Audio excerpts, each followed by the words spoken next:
Very good morning to Mr. Jega and my fellow friends. My name is Jayshri and I will be presenting my class 2 assignment for TSLB3293 and this is my case study presentation. So, before we go into the presentation, I would like to give an overview of my presentation, a short breakdown of what I have analyzed. So this case study is based on a grade 4 English lesson from a Chinese primary school where English is taught as a foreign language in a multilingual context. The lesson video is titled How to Teach Reading Skills Grade 4 People Who Help Us is analyzed to explore how bilingual and multilingual strategies are applied in teaching English. So, this presentation will give an emphasis on language, learner and learning context. The goal at the end is to understand how bilingualism or multilingualism affects cognitive development and language acquisition. So, this is a breakdown of what I will be presenting today, which is language context, learner context, learning context, and a conclusion which includes a summary of what I have collected in my case study, and I will be giving my personal opinions and suggestions to improve from my case study. Okay, so starting off, this is the language context in language learning. This is the first element in language context, which is language distance. So, there are key differences in the language, which is Mandarin and English, which I analyzed is that there are three types of key differences, which is the phonological distance, syntactic distance, and yeah, there's a phonological distance and syntactic distance. So for the phonological distance, Mandarin is a tonal language with syllabic structure, while English is stress time and uses complex consonant clusters. This makes English pronunciation and rhythm challenging for Mandarin speaking learners. So that means Mandarin is more towards like the tone, like they have like different types of tone. Like for let's say for the letter O, they have O, and for English it's just normal. It's like if it's O, then it's just O. So Mandarin focus towards more tone, and English focus towards more sound. And as for the syntactic distance, Mandarin follows a subject-verb order structure just like English, but the sentence formation, articles and verb tenses differ significantly. So for Mandarin, they don't use the, and they don't use that kind of article. But however, for English they do use. So due to this difference, students might face grammatical errors while they're speaking the English language, because they don't use this article, because they are not used to using the articles such as a, the, and an. So for an example, Mandarin does not use tenses the same way as English does. So for example, I eat versus I ate. So to bridge the distance between English and Mandarin, the teacher in the observed classroom takes strategies such as the teacher breaks words into syllables to support phonological awareness. So for an example, the word doctor is segmented as doctor, broken down into 2 syllables, helping students to recognize the English syllable patterns, which makes it easier for them to pronounce the word and grasp the word effectively. Next is the teacher uses phonic-based activities to connect letters with sounds. So this is crucial for learners unfamiliar with the alphabetical principle.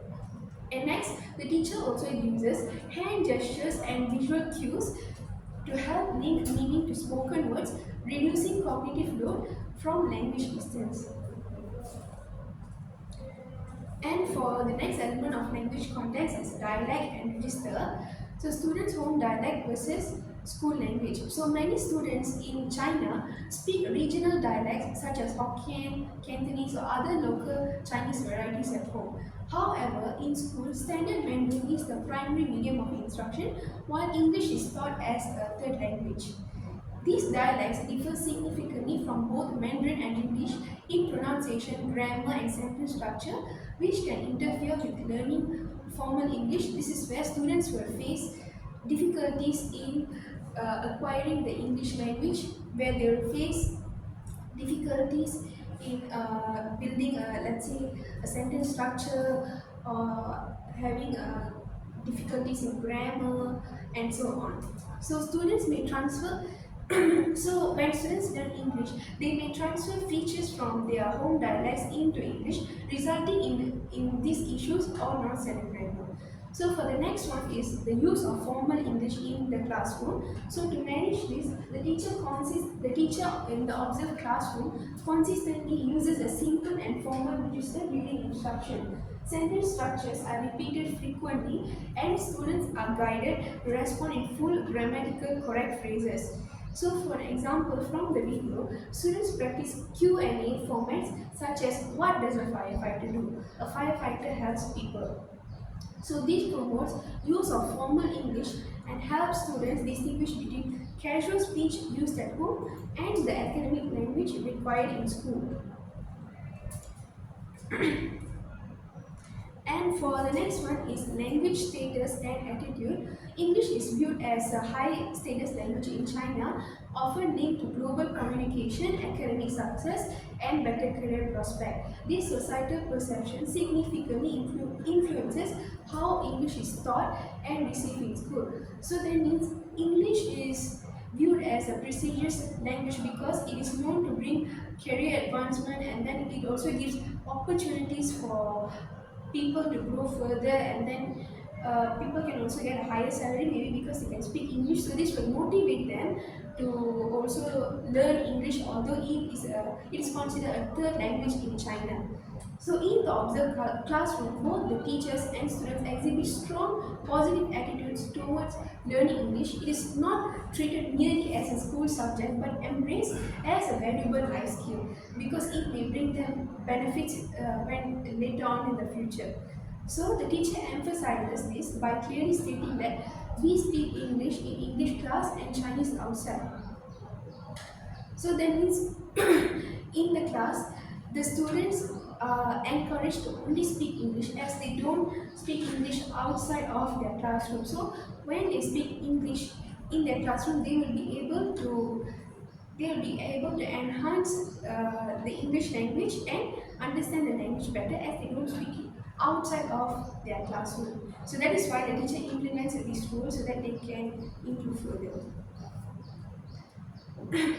So the classroom culture reflects a functional and purposeful approach to English, which is used for communication, interaction, and expression, not just memorization. So students respond with enthusiasm, volunteering to answer questions, participating in discussions, and showing confidence when speaking English. Their eagerness to learn is driven by instrumental motivation, where they recognize the value of English in their future academic and social success.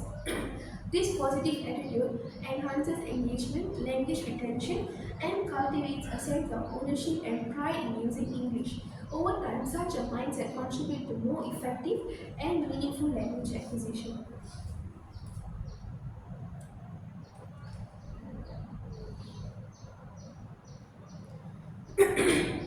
And so for the last element of language context is the use of culturally relevant materials.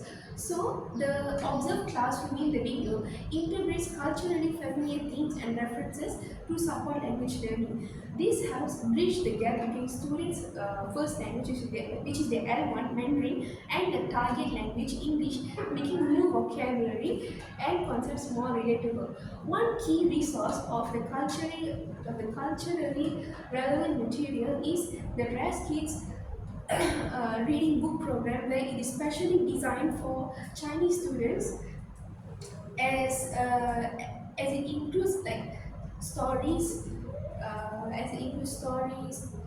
topics which they can read, which is relevant to themselves.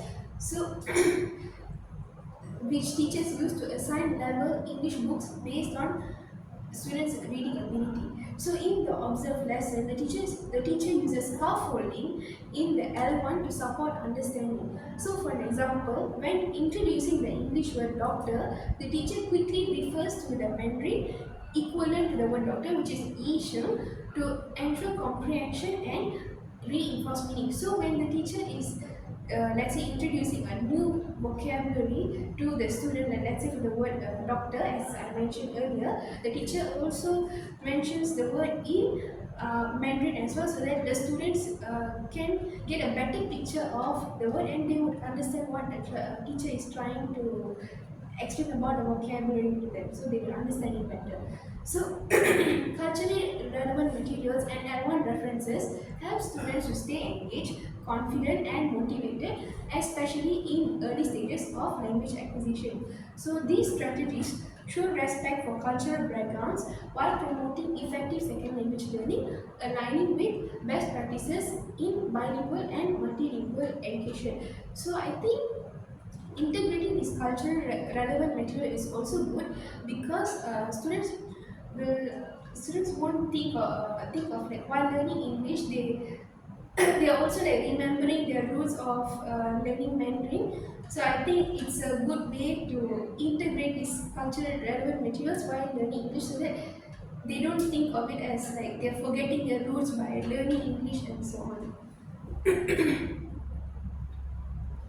And so moving on to the learner context of language learning. So the first element of learner context will be identity and language learning. So language is tied to learner identity and it becomes a part of how students express themselves and how they see their role in the classroom and the world. So the English learning supports self-expression, especially when learners feel safe and supported to use the language. So in the observed video, the students participate confidently and enthusiastically, showing comfort with using English in front of their peers. That means they don't feel embarrassed and they feel extremely comfortable to use the language.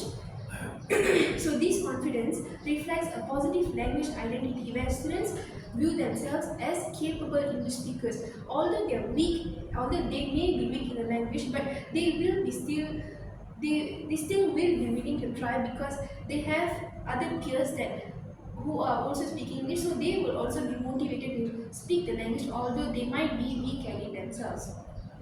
So teacher encouragement and peer support strengthen this identity by creating a low-risk environment for trying new language.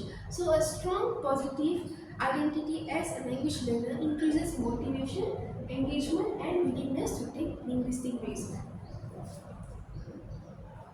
And so for the next one is peer grouping. So peer relationships while learning a language plays a key role in language acquisition.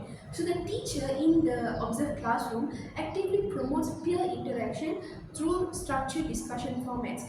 So the teacher in the video, he divides the students who are more advanced in the language and the students who are less advanced in the language into one group so that they can learn with each other and share the knowledge of the language and they can improve together as well. So students participate in partner reading. So let's say the teacher will give them a book and they will read the passage together. And then comprehension Q&A, like they'll be given a passage and according to the passage they'll have to answer a Q&A, like a question and answer according to the passage, and then group dialogues where they have to construct dialogues, maybe they're talking about going to a restaurant or going to a cafe and so on. So example from a video scene is that the students alternate reading aloud and responding to comprehension questions. So this not only reinforces comprehension but also builds communication, confidence and collaborative skills.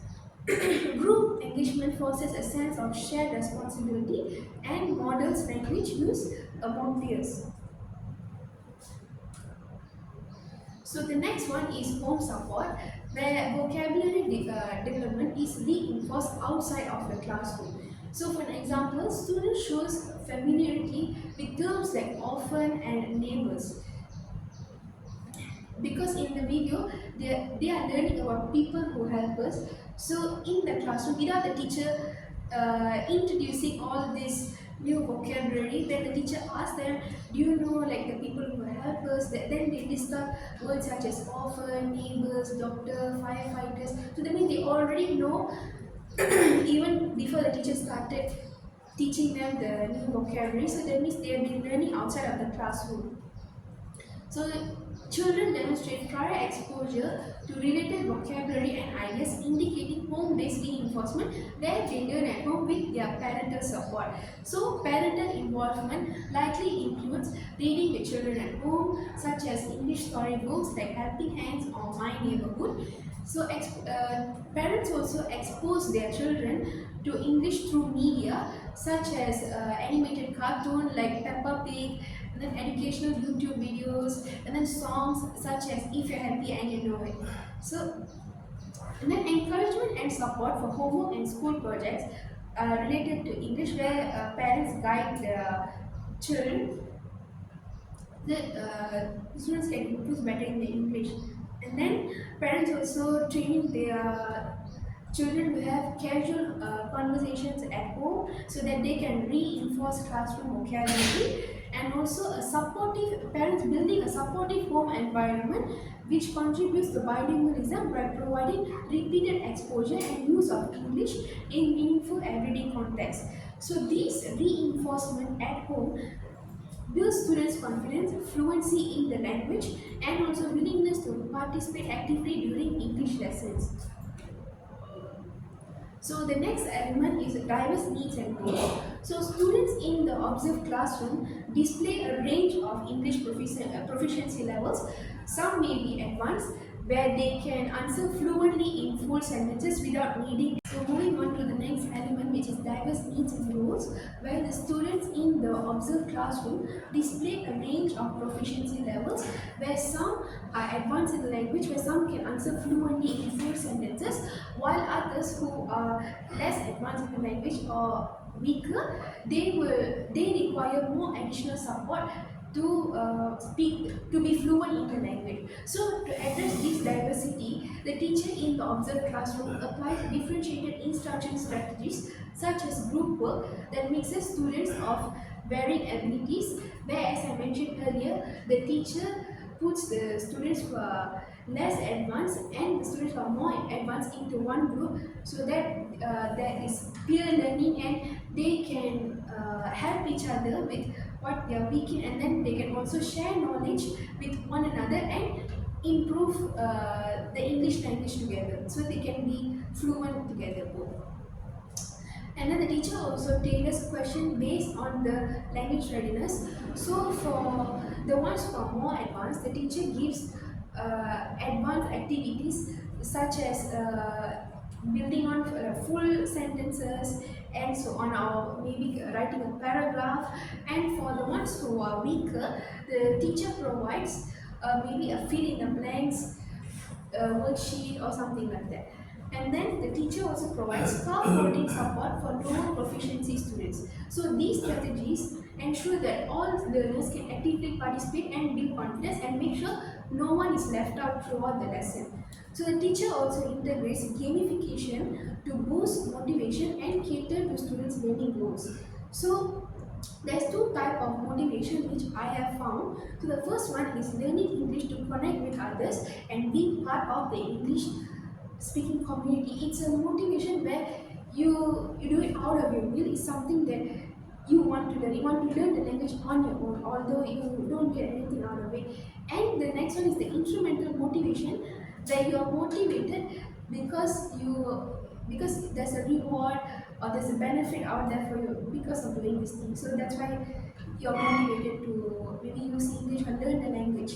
So by assigning points, in incorporating interactive challenges and fostering a fun learning environment, the teacher appeals to both motivational types.